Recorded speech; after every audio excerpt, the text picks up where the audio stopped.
This guy claims that he was a driver for Epstein, okay? It's a wild ride. It's not that long, but it's kind of long. It's not that long. I have to read this now knowing what we know now, okay? Imagine seeing this 6 years ago.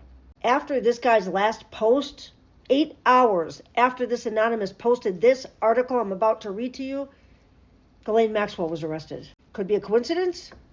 Entertainment and educational purposes only. I have absolutely no desires to harm myself, but this guy did. He says he did. This is what he says. This is how it starts off. I'm going to unalive myself. I'm also sending 3 packets of copied information to the media.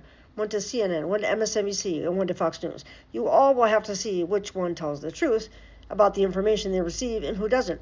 I trust 4chan to do this because of our history with releasing legit info in the face of mass media cover-up.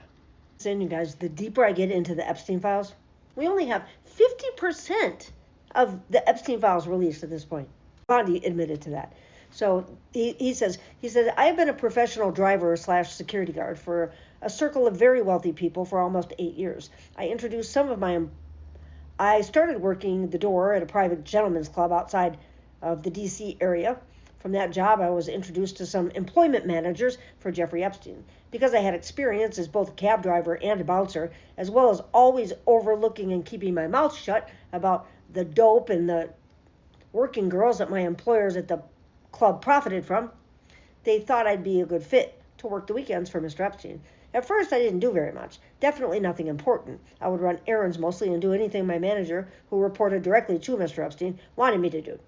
So, say the gardener calls out sick one day, it would be me mowing the lawn in his place. I was sort of a floating general helper. Inevitably, I ran into Mr. Epstein now and then, and he was always very personable, enthusiastic. I had heard about his original court case and the rumors and everything, but just meeting this guy made me feel like it was all a lie because he seemed so kind and genuine. I thought he was really just this hotshot money guy, like a Bruce Wayne or Tony Stark kind of figure. And I think ultimately that's how he wanted all of us. I think ultimately that's how he wanted all of us to see him. His God complex was, at the very least, very developed. Eventually, I was trusted with bigger jobs. I think I got a good reputation because I cleaned one of Mr. Epstein's bedrooms one day. There was, to my dismay, a mixture of poo-poo and guy stuff on the bed sheets. I dealt with it professionally, and I didn't say anything. I knew by then that someone is always watching. There are cameras in almost every single room, save Mr. Epstein's private office and regular bedroom. He had several bedrooms, but one was his favorite, I guess, his main room. I never mentioned it to anyone, but I still got a thank you from my manager for being discreet. One day, I was asked to go pick up a masseuse from a bus station. I didn't ask her age. I knew better, but she couldn't have been older than 16. I got a really bad feeling in my stomach because at this point, denying Mr. Epstein's tastes would be borderline irrational. I did my job, though. I took her to his house, and a few hours later, I took her back to the bus stop. She was crying, and I didn't talk to her about it. A few weeks later, I did it again. I took her to his house. Now my manager tells me that Mr. Epstein would like me to take over all of his various pickups and drop-offs. They called it cutie duty. He says in parentheses, fucking barf. But it was more than just girls. I would pick up drugs and other assorted packages, most of which I had no idea the contents, but as far as I was concerned, the less I knew, the better. I was getting paid very well for the amount of work I was doing.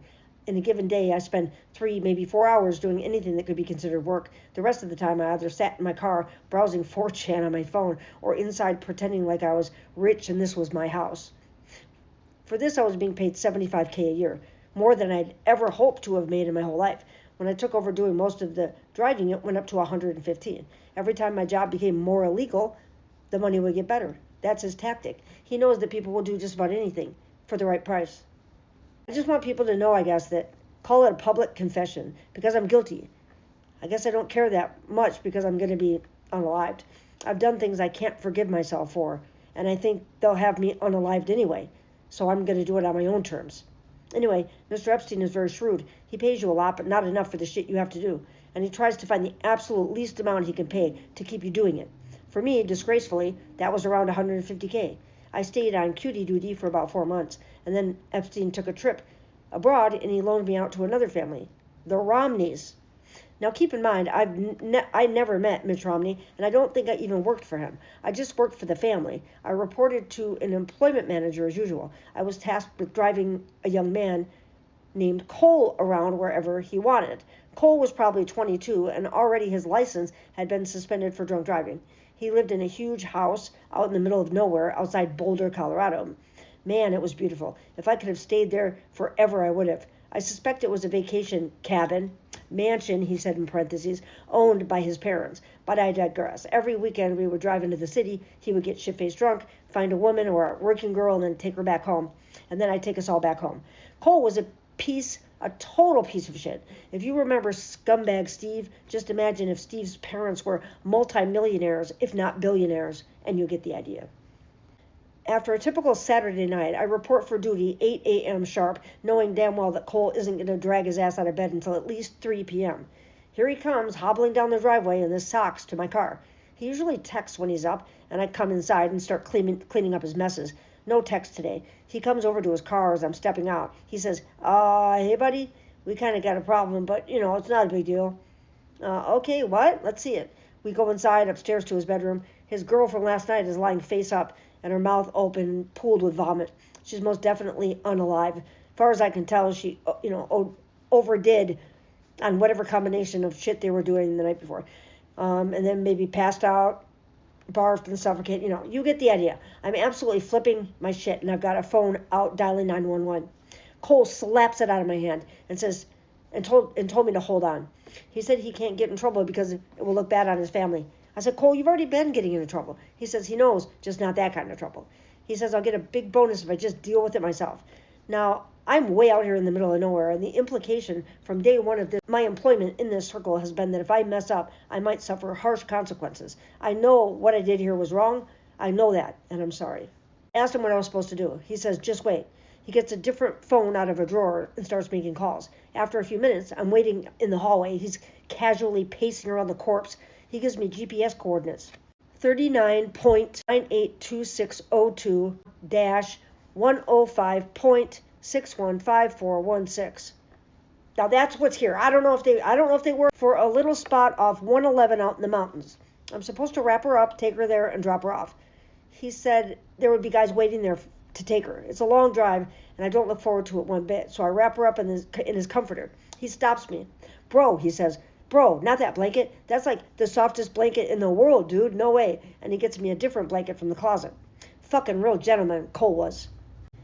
So he's got an F-150 at the property used for landscaping work. So I put her body in the bed with a tarp on top, and then I filled the rest of the back with landscaping supplies, fertilizer, tools, etc.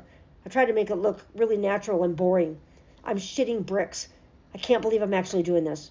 But he's promising me that if I get busted, I'll have the best lawyers money can buy. And I believe him. And she's dead. She's unalive anyway. And it's unlikely he would even get into real legal trouble. Just bad press. So what's the difference? As he's driving up to meet these people to hand off the girl. Look, it gets really weird. And then there's stuff about the island that hasn't been reported yet. So I want to get to that too. It's just craziness. Okay, I'll be back with part 2.